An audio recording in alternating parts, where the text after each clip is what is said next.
मित्रों, पुराण कथा के मंच पर आपका स्वागत है। आज हम आपको प्राचीन काल की एक अद्भुत कथा बालक ध्रुव, एक प्रेरणादायक पुराण कथा भागवत पुराण से सुनाने जा रहे हैं। इसी कथा का वर्णन हमें विष्णु पुराण में भी मिलता है। यह कथा समर्पण, धैर्य और अटूट विश्वास की है। ध्रुव, एक 5 वर्षीय बालक, अपनी माता के अपमान और पिता की उपेक्षा से आहत होकर भगवान विष्णु को प्रसन्न करने का प्रण लेता है। कठिन तपस्या और अडिग निष्ठा के कारण वह न केवल भगवान का आशीर्वाद प्राप्त करता है, बल्कि अमरता और एक अद्वितीय स्थान भी। ध्रुव की यह कहानी हमें यह सिखाती है कि सच्ची भक्ति और दृढ़ संकल्प से असंभव भी संभव हो सकता है। कथा की शुरुआत करने से पूर्व आप सभी से प्रेम पूर्वक विनती है कि कृपया आपके अपने पुराण कथा चैनल को सब्सक्राइब कर लें, क्योंकि आपके इसी स्नेह के बल पर हम आपके लिए अद्भुत और विस्तृत कथाएं लाते हैं। आइए कथा की शुरुआत करते हैं। बहुत समय पहले की बात है। मनु और शत्रुपा के 2 पुत्र थे, प्रियव्रत और उत्तानपाद। मनु और शत्रुपा के सबसे बड़े बेटे प्रियव्रत का रुझान राजनीति से अधिक धर्म की ओर था। यही कारण था कि उनके छोटे बेटे उत्तानपद को पृथ्वी का राजा बना दिया गया। उत्तानपद के 2 पत्नियां थीं, सुरुचि और सुनीति। सुरुचि सुंदरता में सुनीति से कहीं अधिक सुंदर थी और उत्तानपद का अधिक प्रेम उसी पर था। सुरुचि ने यह जानते हुए कि उसका राजमहल में ज्यादा स्थान है, सुनीति को महल से बाहर एक साधारण जीवन जीने के लिए छोड़ दिया। राजा उत्तानपद को इसका पूरा ज्ञान था, लेकिन वह सुरुचि के मोह में इतने खोए थे कि वे उसके खिलाफ कुछ भी नहीं कर पाए। कुछ समय बाद दोनों रानियों ने एक एक बेटा जन्म दिया। सुरुचि के बेटे का नाम उत्तम और सुनीति के बेटे का नाम ध्रुव रखा गया। ध्रुव, जिसका अर्थ है अडिग। महाराज उत्तानपद का अपनी पत्नियों के प्रति असमान प्रेम उनके बेटों के साथ रिश्तों को भी प्रभावित करने लगा। वह उत्तम को ध्रुव से कहीं अधिक चाहते थे और अंततः उत्तम को ही युवराज घोषित कर दिया। ध्रुव जब मात्र 5 वर्ष का था, एक दिन वह राजदरबार में आया और देखा कि राजा उत्तानपद अपनी गद्दी पर बैठे हैं और उत्तम उनके गोद में है। बहुत समय हो गया था जब उसे अपने पिता का स्नेह महसूस हुआ था। उसने फिर से उस स्नेह को अनुभव करने की इच्छा से उन स्वर्णमयी सीढ़ियों पर चढ़ना शुरू किया। तभी सुरुचि की कर्कश आवाज सुनाई दी, तुम कहां जा रहे हो बच्चे? पिताजी की गोदी में बैठने। गोदी में बैठने या उनकी गद्दी पर? सुरुचि ने अपने चेहरे को बच्चे के करीब लाकर फुसफुसाया, तुम्हारी नजरें गद्दी पर है। तुम राजा बनने की चाह रखते हो, भूतल के सम्राट बनने का सपना देख रहे हो। भूल जाओ बच्चे, सबसे ऊंचा आसन हर किसी के लिए नहीं होता। तुम्हें इसके योग्य होना चाहिए। वह चाह मत करो जो तुम्हारे पास कभी नहीं आ सकता। ध्रुव ने एक बार अपने पिता की ओर देखा, लेकिन महाराज चुप थे। दर्द और अपमान से भरकर ध्रुव दौड़ते हुए अपनी मां के पास गया और उनके आंचल में मुंह छुपा लिया। वह पूरी घटना अपनी मां को बताने लगा। सुनीति की आंख से इकलौता आंसू निकल पड़ा, लेकिन वह पहले ही समझ चुकी थी कि आंसू कुछ नहीं बदल सकते। अब समय आ चुका था कि वह अपने बच्चे को यही सिखाए। उसने आंसू को पोंछते हुए ध्रुव को चूमा और कहा, बिल्कुल दुखी मत हो मेरे बेटे। इंसान को केवल अपना भाग्य ही स्वीकार करना चाहिए। तुम मेरी कोख से पैदा हुए हो और इसलिए तुम मेरी पीड़ा से जुड़े हो। लेकिन हम दुखी क्यों हैं मां? ध्रुव ने पूछा। मैं इसका उत्तर नहीं दे सकती। यह सब भगवान विष्णु की इच्छा है। हो सकता है कि वह सुरुचि और उत्तम से प्रसन्न हो, इसलिए उन्हें बेहतर जीवन का इनाम मिला है। सच में मां, तुम्हें अपने भाई से कोई शिकायत नहीं करनी चाहिए। तुम्हें भगवान को प्रसन्न करना चाहिए और वह अगले जन्म में तुम्हें अपना आशीर्वाद देंगे। ध्रुव की आंखों में एक नई चमक आ गई। उसकी मां के शब्दों ने जैसे उसे एक मार्ग दिखा दिया था, एक ऐसा मार्ग जो सुंदरता की ओर जाता था। उसने अपनी मां को भरोसा दिलाया, नहीं मां, मैं भगवान विष्णु को इस जीवन में प्रसन्न करूंगा ताकि वह मेरी इच्छा पूरी करे। सुनीति को यह सुनकर आश्चर्य हुआ। उसका 5 साल का बच्चा भगवान को खुश करने की बातें कर रहा था। वह चिंतित हो गई। तुम क्या चाहते हो बेटे? क्या तुम अपने पिता की गद्दी चाहते हो? क्या तुम सुरुचि को सजा दिलाना चाहते हो? नहीं मां, ध्रुव ने आश्वस्त किया। उत्तम को गद्दी मिल जाए, मुझे कोई आपत्ति नहीं। अगर मैं भगवान विष्णु को प्रसन्न कर सकूं, तो मैं क्यों कुछ मामूली और क्षणिक चीजों के लिए प्रार्थना करूंगा। मैं एक ऐसा वरदान मांगूंगा जो शाश्वत हो, एक ऐसा वरदान जो हर किसी को न मिले। तुम हमेशा अपने जीवन को खाली पाती हो मां। मैं तुम्हारे लिए ऐसा सम्मान प्राप्त करूंगा जो तुम्हें गर्व से भर दे। ध्रुव के शब्द सुनकर रानी सुनीति एक और आश्चर्यचकित हो गई। अब उसकी चुप्पी आतंक में बदल गई थी। वह डर रही थी कि कहीं वह अपना बच्चा न खो दे, और यह जो आत्मविश्वास का दीपक उसके भीतर जल रहा था, वह उसे कहां ले जाएगा, यह कोई नहीं जानता था। रानी ने उसे रोकने की कोशिश की, लेकिन ध्रुव की इच्छा अडिग थी। ध्रुव ने अपनी मां से भगवान विष्णु को प्रसन्न करने के उपाय पूछे, लेकिन जब सुनीति कुछ भी नहीं बता पाई, तो ध्रुव ने अपनी मां का आशीर्वाद लिया और महल छोड़ दिया। ध्रुव की यह यात्रा अब केवल एक सामान्य बालक की यात्रा नहीं थी। वह भगवान विष्णु के आशीर्वाद को पाने के लिए एक महान तपस्या करने का संकल्प लेकर निकला था। उसकी आंखों में एक नई रोशनी थी, एक अडिग और दृढ़ नायक की चमक, जो उसकी कड़ी मेहनत और निष्ठा के बाद उस कठिन और महान मार्ग पर चलने के लिए तैयार था, जो उसे एक सितारे के रूप में जगमगाने के लिए ले जाएगा। बालक ध्रुव ने जब जंगल में कदम रखा, तो वह 7 ऋषियों से मिला और उनसे वही सवाल पूछा जो उसने अपनी मां से किया था। ऋषियों ने भी ठीक वैसे ही जैसे उसकी मां ने किया था उसे रोकने की कोशिश की, लेकिन उनका प्रयास असफल रहा। इतने छोटे से बच्चे में इतनी दृढ़ निश्चय देखकर ऋषि भी हैरान थे।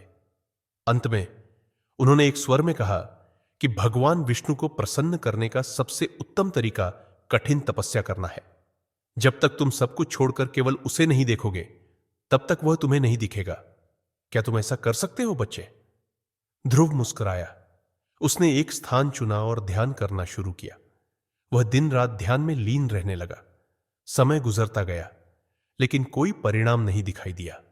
उसका शरीर थकने लगा। उसकी मानसिक स्थिति डांवाडोल होने लगी। उसकी मां का चेहरा उसकी आंखों के सामने आने लगा, लेकिन प्रकृति ने उसकी पवित्रता और उसकी निश्चल आत्मा को पहचान लिया। तभी एक दिन ध्रुव को कदमों की आवाज सुनाई दी। उसने मुड़कर देखा तो एक साधु व्यक्ति, जो केसरिया वस्त्र पहने हुए थे और उसके पास वीणा और खड़ताल थे, उसके पास खड़ा थे। जैसे ही ध्रुव ने उसका सम्मान किया, साधु ने उसके माथे पर आशीर्वाद का तिलक किया। मैं सब जानता हूं बेटे, तुम उसे प्रसन्न करना चाहते हो जिसकी उपस्थिति से सारा ब्रह्मांड आनंदित हो जाता है, लेकिन यहां मौसम गर्मी में तपता है और सर्दी में सिहरता है। तुम इन परिस्थितियों से कैसे निपटोगे? मैं सह सकता हूं, क्योंकि मुझे अपनी मां का आशीर्वाद है, लेकिन यह जंगल जंगली जानवरों से भरा हुआ है और तुम एक नाजुक बच्चे हो। तुम अपनी रक्षा कैसे करोगे? मैं कर सकता हूं अगर मुझे आपका आशीर्वाद मिले। साधु हंसी में बोले, तुम अडिग हो, जैसे तुम्हारा नाम है। तुम्हें मेरा आशीर्वाद है, लेकिन यदि तुम विष्णु को शीघ्र प्रसन्न करना चाहते हो, तो तुम्हें सही मंत्र का जाप करना होगा। सही मंत्र? वह मंत्र जिसमें 12 वर्ण हो। साधु ने अपनी आंखें बंद की और ध्रुव से मंत्र को दोहराने को कहा। उसकी मधुर आवाज हवा में गूंजने लगी। ओम नमो भगवते वासुदेवाय, ओम नमो भगवते वासुदेवाय, ओम नमो भगवते वासुदेवाय।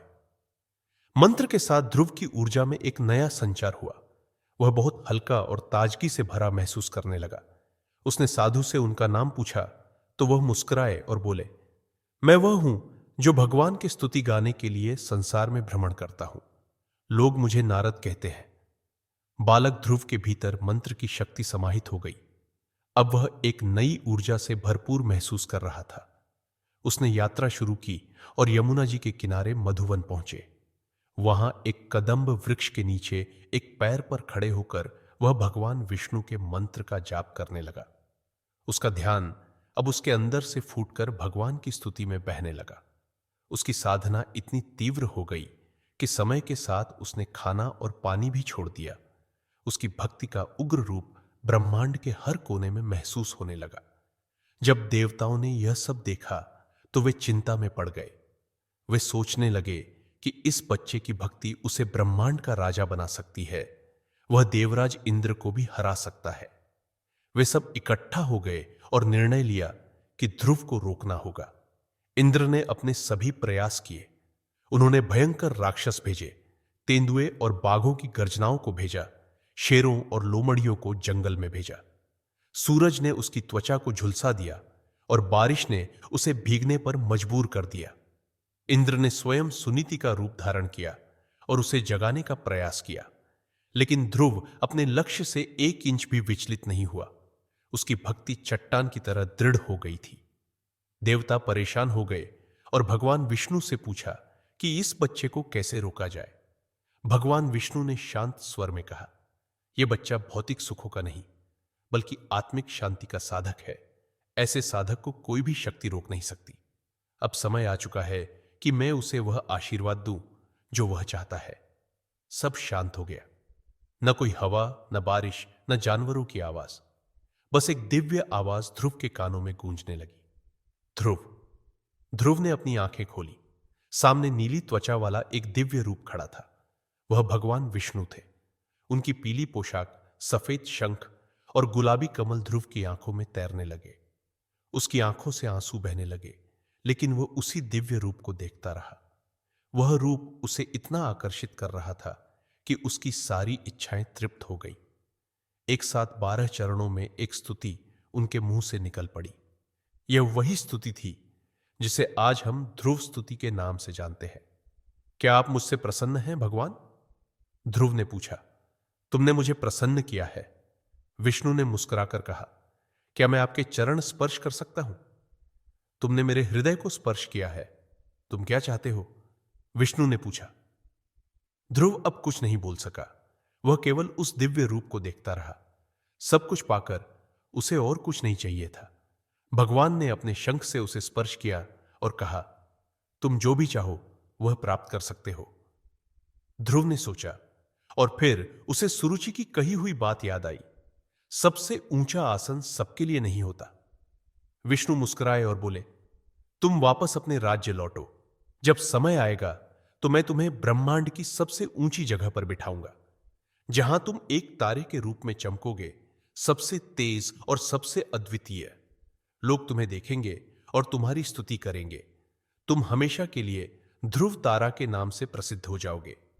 और इसी तरह ध्रुव ने अपनी कठोर साधना से न केवल भगवान विष्णु को प्रसन्न किया, बल्कि उसने एक ऐसी दिव्य जगह प्राप्त की जहां वह सदा के लिए एक अद्वितीय सितारे के रूप में चमकेगा और पूरी दुनिया उसे श्रद्धा से देखेगी। कथा का संदेश दृढ़ निश्चय से सब कुछ संभव है। ध्रुव ने विपरीत परिस्थितियों में भी हार नहीं मानी और अपनी मेहनत और तप से असंभव को संभव कर दिखाया। और साथ ही सम्मान कर्मों से मिलता है। ध्रुव ने अपने कर्मों से अमृतत्व पाया, न कि अपने जन्म से। यह कथा युवाओं को प्रेरित करती है कि कठिनाइयों से घबराने के बजाय आत्मविश्वास और परिश्रम से आगे बढ़ना चाहिए। मित्रों, आप सभी से निवेदन है कि आप इस कथा को अपने सभी शुभचिंतकों, मित्रों और सहकर्मियों के साथ साझा करें और उन्हें भी पुराण कथा के माध्यम से धर्म के गूढ़ रहस्यों का अनुभव साझा करें। और साथ ही हमारे प्रयास पर अपना लाइक का अंगूठा दिखाते हुए आपके अपने मंच पुराण कथा को सब्सक्राइब करें। हमारे साथ इस कथा के अंत तक जुड़े रहने के लिए आप सभी का बहुत बहुत धन्यवाद। भगवान विष्णु आप सभी को प्रसन्न रखे और सदा आप पर अपना आशीर्वाद बनाए रखे।